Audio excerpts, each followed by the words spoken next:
Pavic. This is Crash Course United States History, and today we're going to be talking about parties and why it's always important for you to have a designated driver. First, this is awkward. This just took a very boring time. So. But wait, are third parties even really important? Me from the past, I hate you. Third parties, for one, wish to spread their ideas, and they don't really expect to win any seats in an election, but they rather force a major political party to adopt some of their ideas in order to further progressive reform. They also take votes away from the party that they're most similar to, sometimes creating a split vote between two parties, allowing the opposite party to win. So me from the past, shut up.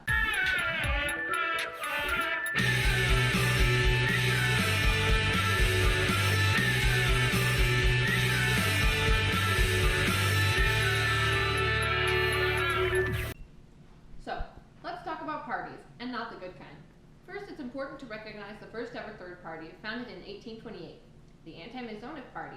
They strongly opposed Freemasonry as a single-party issue, and later aspired to become a major political party by expanding their platform and positions to other issues.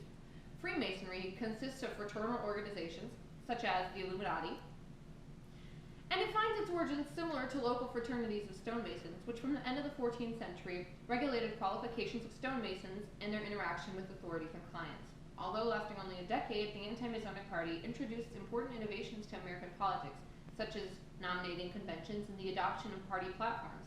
This is just one example of how third parties influenced the political system. Soon after that, the Free Soil Party was founded in 1848. The Free Soil Party was mostly made up of Whigs who opposed the spread of slavery, and in 1834 the Whig Party split due to different positions on slavery. Those who were anti-slavery joined the Free Soil Party to expose the expansion of slavery past its already defined borders. The Free Soil Party agreed with the Wilmot Proviso that outlawed slavery in the areas gained in the Mexican Cession, rather than popular sovereignty, which would give voters the opportunity to allow slavery in their state. The Free Soil Party sometimes worked to remove laws that restricted the rights of freed African Americans. Obviously, they were pretty influential because we have an African-American president, so I mean, civil rights.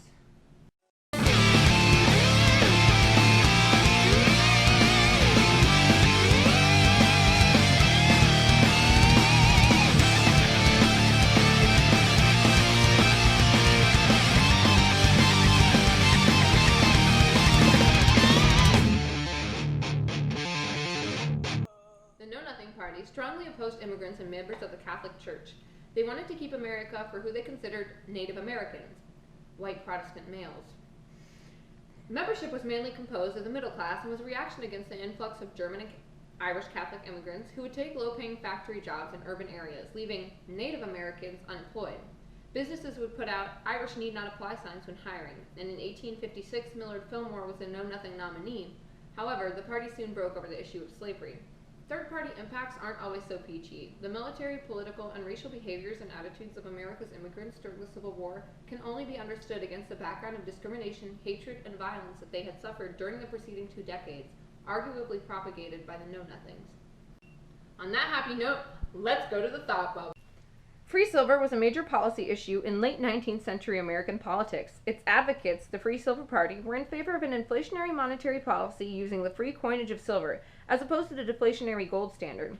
Its supporters were Silverites, mostly farmers and the rural poor, as inflation would make it easier to pay back their debts.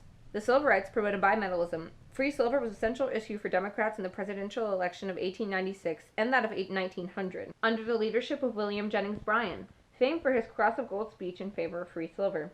The Populists also endorsed Bryan and free silver in 1896, which marked the effective end of their independence. Although bimetallism was never accepted, this is just another example of how bigger political parties will absorb some of third parties' ideas. Oh, it's time for the mystery document?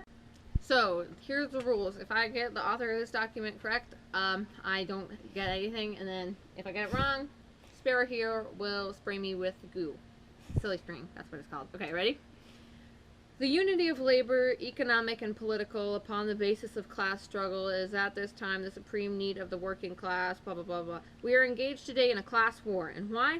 For the simple reason that in the evolution of the capitalist system in which we live, society has been mainly divided into 2 economic classes, a small class of capitalists who own the tools with which work is done and wealth is produced, and a great mass of workers who are compelled to use those tools, blah, blah, blah.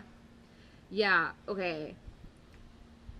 I have no idea, so I'm gonna go with My Life in Nam by Cole Hartley.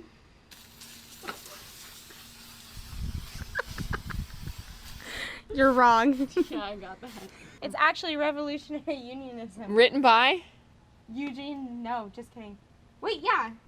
The Socialist Party, founded in 1901, is arguably the most known.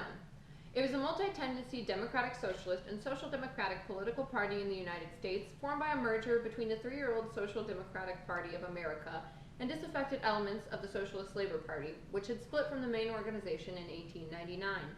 In the first decades of the 20th century, it drew significant support from many different groups, including trade unionists, progressive social reformers, populist farmers, and immigrants. The Socialist Party did not show much electoral strength until 1910 and 1911, when its candidates won numerous state and local elections.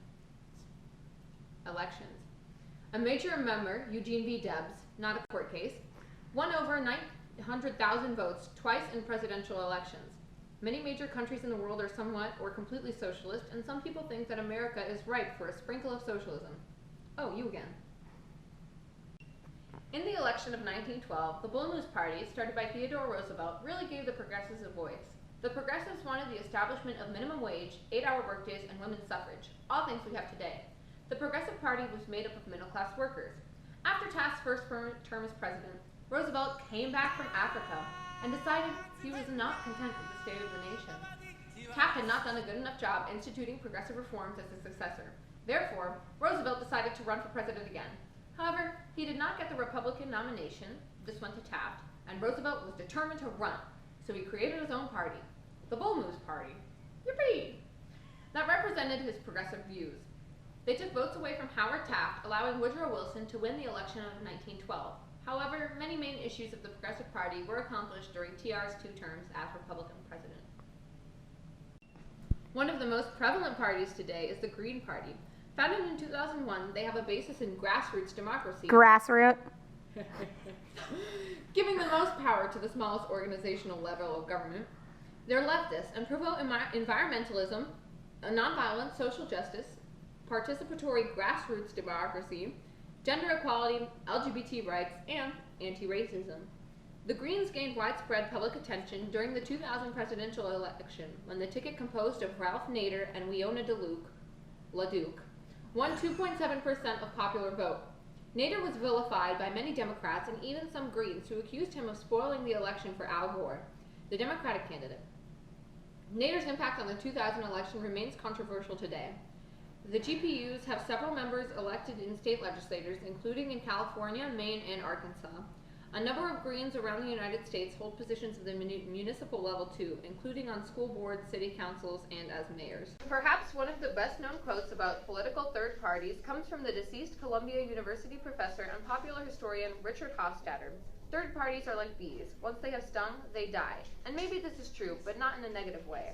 Their big platform issues are usually adopted by a major party, so they make a huge fuss about something, a party adopts their cause, and then they disappear because they're no longer needed. So, if the upcoming election is scaring you as much as it is me, there's no need to vote for a liar or a duck. Just pull a Hulk and go green. Thank you.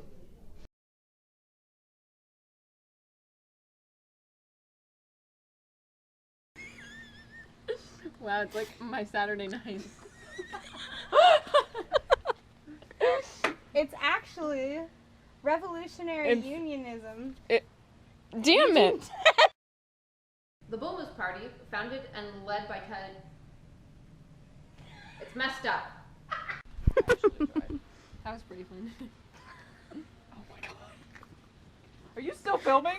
I just started again. Well, this concludes the filming of our here crash course. We had a good time. A lot of laughs, a lot of tears, a lot of silly sweat. Disney insulting. A lot of Disney Mike insulting. drawing on you. A lot of Michael's artistry. Dangerous driving, peekaboo. Final message for you class would be, it's nice knowing you, and Dick Cheney made money off the Iraq wars, so live with that. Ow! This was more fun than I thought it should have been. Ew.